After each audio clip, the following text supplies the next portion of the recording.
time check natin, 6:52 ng umaga. Right? Isa na namang usapang radyo habang tayo ay nagkakape. Okay, so meron po tayong video dati kung saan sinabi natin na kailangan ng radio station license to own and operate a two-way radio. And sinabi ko din doon na ang radyo natin dapat natin iparehistro sa ating lisensya. And meron interesting na comment doon sa video natin. Sabi po ni Sir, sorry sir, di po ako agree dyan. You must consider emergency situation, nakalagay naman yan sa radio regulation. Second, yung paggamit ng frequency, sinasaad din na as long as you cannot interfere other station. Para sa akin, malaking gamit po itong radio and I don't like someone or group is limiting to use it even for personal use. It's like taking away your freedom. So, disclaimer lang, hindi po tayo nagtatrabaho sa NTC and hindi ko po kayo pinagbabawalan na gumamit ng radyo. Okay? So, yung sa atin guys is in-encourage ko lang naman kayo na kung gusto nyo gumamit ng radyo for personal use is kumuha kayo ng amateur radio station license. So meron tatlong points sir. Yung una dyan is hindi daw siya agree dahil kailangan daw natin i-consider yung emergency situation. Okay? And nakalagay naman yan sa radio regulation. So nakakatuwa lang kasi yung ibang tao ayaw nilang sumunod sa batas pero yung in-state naman nila na line is galing din sa batas which is yung radio regulation daw. So ito lang ang dapat nating isipin. Kung gagamit tayo ng radyo for emergency situation, sino yung kakausapin natin? So isa sa mga advantages, kung meron kang license or radio station license, amateur radio station license to be exact, is magiging part ka ng amateur radio community. Makakagamit ka ng repeater. Yung network mo, using kahit portable radio lang yung gamitin mo, ang network mo is napakalawak at marami kang pwedeng kausapin kung part ka ng amateur radio community. Kaya nga, napakasaya magkaroon ng license at magkaroon ng call sign. Okay? Kagaya ng dati nung nagkaroon ng lindol doon sa Pugo, Cebu. Yan. So, lights out lahat. And the first thing na ginawa ko is nag-monitor ako sa aming local repeater. And na-monitor ko kaagad.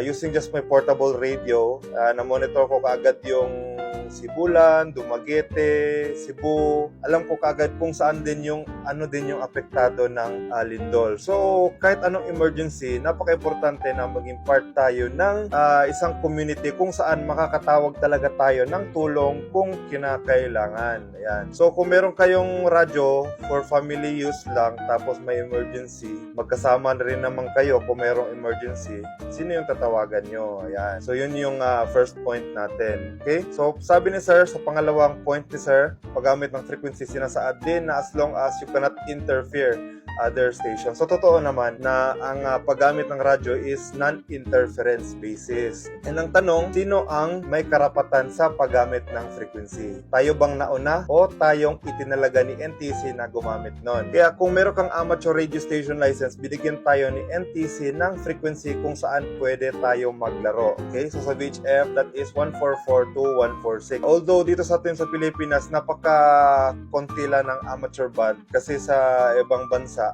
144 to 148. So, malaki yung frequency na pwede nilang paglaruan. And dito sa atin sa amateur, yan yung binigay sa atin kung saan dyan tayo pwede maglaro. Okay? Sino nauna, ganyan. Pero, kung for amateur use lang or hobby, tapos doon ka sa commercial frequency, ginagamit ng mga bumbero, ginagamit ng mga responders, ginagamit ng police, hindi mo na masasabing non-interference, although technically non-interference basis, pero sila yung may karapatan sa frequency na yon dahil inallocate yun para sa kanila at gamit pala yun for emergency use and critical use. So hindi talaga tayo pwedeng mag-interfere sa kanilang operation. Kaya dito binigyan tayo ng license, kailangan mag-seminar para malaman natin kung saan tayo dapat. And itong pangatlong point ni sir, malaki po ang gamit itong radio and I don't like someone or group is limiting to use it even for personal use. And it's like taking away your freedom. Okay? So, hindi ko sure kung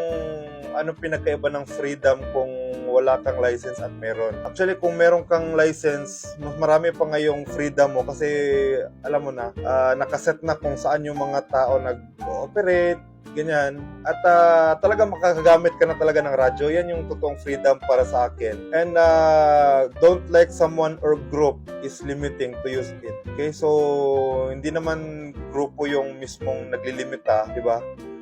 It's not limiting, it's just regulating kung saan tayo, kung saan doon. Kaya hindi naman gaano ka-hassle ang pagkuha ng lisensya. Bakit? Hindi naman din siya ganun kamahal. Seminar, libre. Yung exam, 50 pesos.